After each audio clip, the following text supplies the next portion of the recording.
Hey, what if the biggest threat to your life isn't some sudden catastrophe, but something far more subtle? Something that creeps up on you so slowly, you barely even notice it's happening. We've all heard the story of the frog in boiling water. They say if you drop a frog into boiling water, it jumps out instantly.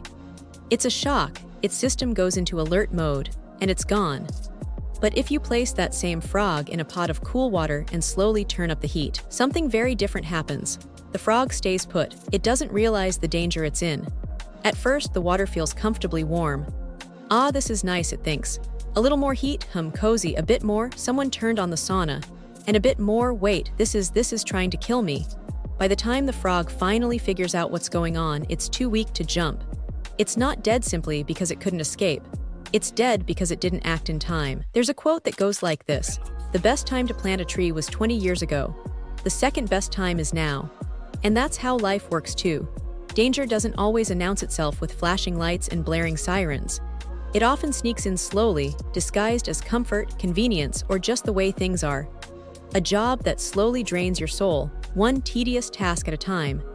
A relationship that chips away at your confidence, one subtle criticism at a time. A lifestyle that numbs your spark, one mindless distraction at a time. You get used to the discomfort, you normalize the pain.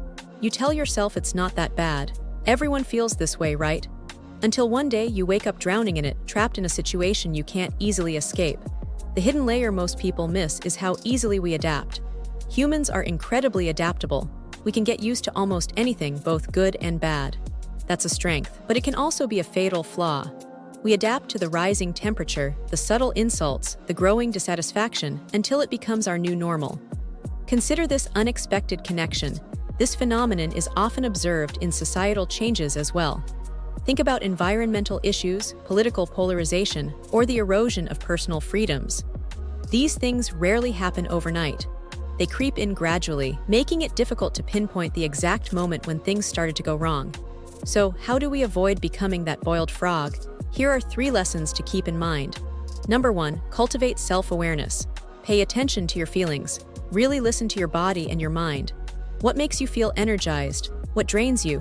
What makes you feel alive? What makes you feel dead inside? Be honest with yourself about the things that are slowly poisoning you. Number 2, don't be afraid to jump. This is the hardest part. It takes courage to disrupt the status quo, to leave a comfortable but ultimately destructive situation. There's a quote that goes like this: "The cave you fear to enter holds the treasure you seek." But sometimes the only way to save yourself is to make a radical change. Don't wait until you're too weak to jump. Number 3, regularly reassess your situation. Don't just assume that everything is fine. Periodically take a step back and evaluate your life, your relationships, your career, your habits. Are you moving in the direction you want to be going? Are you surrounded by people who support and uplift you? Are you living a life that aligns with your values? If not, it's time to make some adjustments. What if the real story is far stranger than we're led to believe? The frog doesn't jump out because it's a gradual change. We become accustomed to the increasing heat, the slow creep of negativity.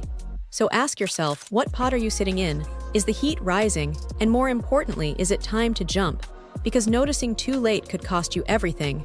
Remember these 3 lessons: self-awareness, courage to jump, and regular reassessment. Apply these in life. Stay subscribed. Each video brings something unexpected.